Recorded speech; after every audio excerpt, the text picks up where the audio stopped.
안녕하세요. LPJ 마음건강 마인드헬스 코치 에린입니다. 여러분, 지금 기분이 어떤가요? 암을 일으키는 수많은 원인 중에 깊이 박힌 부정감정이 있습니다. 우리 몸에 미세암은 늘 존재하는데 과로, 충격, 수술 등 스트레스 상황에서 면역력이 약해지면 암세포를 없애지 못하고 오히려 확 퍼지게 됩니다. 암 진단을 받고 왜 하필 내가 혹은 내가 사랑하는 사람이 암에 걸렸냐며 분노하고 좌절하고 불안해하면 암은 더 빠르게 진행되죠. 이렇게 몸과 마음, 암과 마음이 서로 주고받는 영향이 크다 보니 사례로 풀어본 한국인의 정신건강에서도 암 관련 사례를 다루고 있는데요. 치료 방법을 두고 고민하는 말기 암 환자의 가족 사례와 후박사의 탁월한 처방, 함께 살펴볼까요? 올해 8순이신 시아버지는 한 달 전 담낭암 말기 진단을 받으셨습니다. 최근에 소화가 안 되고 몸무게가 좀 줄었다고 하셨지만 그게 암 때문일 줄은 전혀 몰랐습니다. 오히려 몸무게가 줄어서 더 건강해졌을 거라고 다들 덕담까지 했으니까요. 그런데 암, 그것도 말기라 이제 6개월 남았다는 의사의 말에 가족 모두 공황 상태가 됐습니다. 그나마 하나 다행이라고 생각했던 건 이분의 남편도 형도 누나의 남편도 다 의사라는 건데요. 그런데 그게 꼭 좋은 건 아니라는 게 금방 드러나고 말았습니다. 의견이 다 제각각이었거든요. 누나는 서울 최고병원으로 옮겨 항암 치료를 했으면 합니다. 하지만 형은 가까운 병원에서 치료하자고 하고요. 남편은 물 맑고 공기 좋은 곳에서 음식과 생활 습관을 개선하면서 도움이 되는 치료 방법을 모색하자고 합니다. 이미 말기인데다 아버지의 나이와 체력을 고려할 때 항암 치료는 불가능하다고 말이죠. 평생 술, 담배는 입에 댄 적도 없고 운동도 열심히 하셨던 시아버지. 훌륭한 아버지였을 뿐 아니라 주위도 잘 살피는 따뜻한 분이셨는데 너무 마음이 아픈 데다 아버님께 무엇이 최선일지, 혹시 아버님이 아니라 자식 도리를 다하고 싶은 자녀들의 입장에서만 생각하고 있는 건 아닐지, 어떤 선택을 해야 후회가 없을지 잘 모르겠습니다.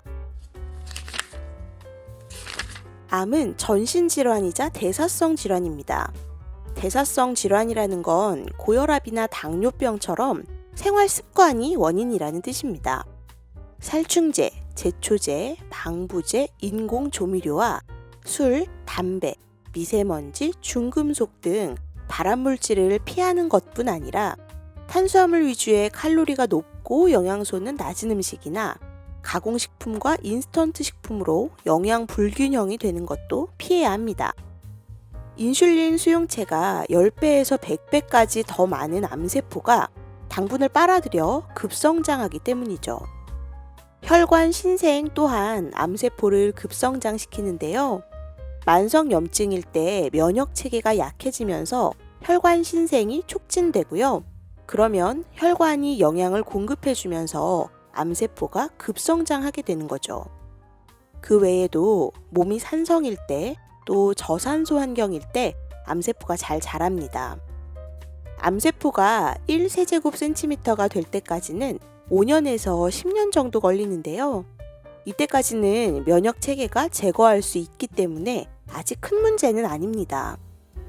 그러다가 1세제곱센티미터 이상이 되면 건강검진에서 발견할 수 있게 되는데 이때를 1기암이라고 합니다. 암세포는 발견될 때 이미 75% 미세암전이가 된 상태에서 발견이 되죠. 그럼 치료는 어떻게 해야 할까요? 종류와 병기에 따라 다르게 접근해야 합니다. 1기와 2기일 때는 50년 넘게 검증된 방법인 표준치료, 즉 수술, 항암제, 방사선 치료가 중요합니다. 주저하지 말고 병원 치료를 받는 게 좋죠.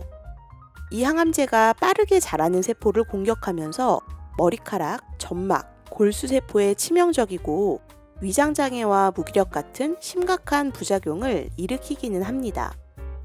다른 장기로 퍼진 전이암은 치료에 내성이 강하기 때문에 수술은 전이가 생기는 큰 원인이기도 하고요. 하지만 수술 전부터 면역 강화를 위해 식사, 수면, 운동, 스트레스를 관리하는 데 신경 써야지 부작용이 무서워서 치료를 피하면 절대 안 됩니다.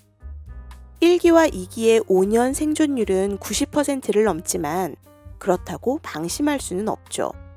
또 3기와 4기 암으로 가면 5년 생존율은 50% 이하로 떨어지게 됩니다. 이때는 자가치유 능력을 키워야 하는데요. 승산이 있으면 총 공격을 하고 승산이 없다면 그때는 공존을 선택해야 합니다. 표준치료와 대체요법을 함께 고려하는 통합치료가 중요한데 암세포를 공격하는 치료인 표준치료는 상대적으로 쉽습니다. 정확한 근거와 지침이 있고 의사가 하라는 대로 하면 되니까요. 하지만 나를 방어하는 치료인 대체요법은 좀 어렵습니다. 정확한 근거도 지침도 없이 스스로 알아서 해야 하기 때문이죠.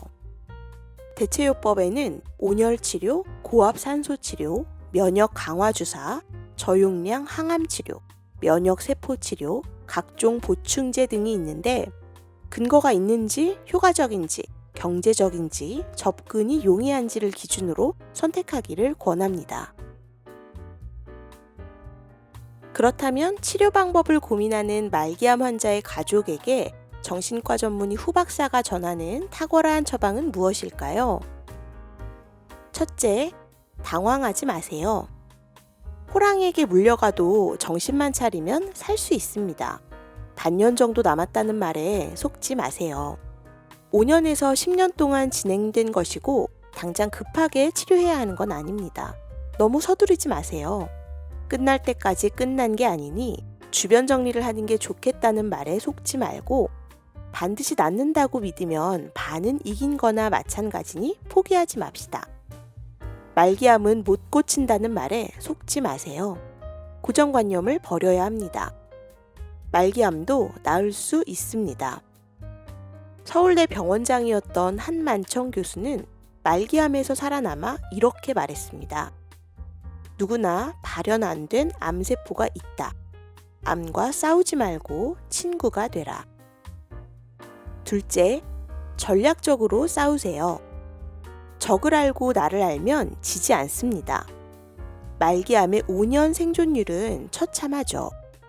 그저 최선을 다한다는 말에 매달리면서 위로용이나 면피용 치료를 해서는 안 됩니다. 목표를 분명히 해야 하죠. 항암제는 생명 연장만을 보장하기 때문에 우리는 생존 기간과 삶의 질 중 하나를 골라야 합니다. 끝장을 보려고 하면 암을 죽이려다 내가 죽을 수 있으니 방어와 공격을 함께 해야 하고요. 내가 약해지면 암이 강해지고 내가 강해지면 암이 약해집니다. 대통령 주치의였던 고창순 교수는 말기암을 3번이나 이겨내고 이렇게 말했습니다. 항암제에 대한 과도한 기대는 버려야 한다. 대체의학은 검증은 안 됐지만 훌륭한 보조치료다. 셋째, 체질을 바꾸세요. 암은 유전자 변형에서 생기는데요. 생활습관이 이 유전자를 바꿀 수 있습니다. 먼저 좋은 식사를 해야 합니다. 수많은 식이요법이 있지만 무엇이든 거창하게 시작하면 중간에 포기하게 되기 쉽죠. 설령 남은 삶이 반년이라 해도 평생 실천할 수 있는 방법을 찾으세요. 그리고 나쁜 독소를 빼야 합니다. 수많은 해독 치료가 있는데요. 물을 많이 마시고 땀 흘리는 운동을 매일 하세요. 장 건강도 잘 챙겨야 하고요. 또 행복 호르몬은 암세포를 이기니까 하루하루 행복하게 사십시오. 절대 희망을 버리지 말고 살아야 할 이유를 찾읍시다. 우리나라의 최고령 수필가이자 철학자인 김영석 교수는 100세 인생을 이렇게 정리했습니다. 고달팠지만 행복했다. 행복을 줄 수 있어 행복했다. 감정은 암을 일으키는 강력한 원인이지만 그와 동시에 암을 소멸시키는 강력한 요소이기도 합니다. 긍정 감정은 몸을 치료해주기 때문이죠. 암이 주는 교훈이 무엇일지 생각하며 사랑과 수용, 봉사와 희생으로 살아가면 암도 진행을 멈춥니다.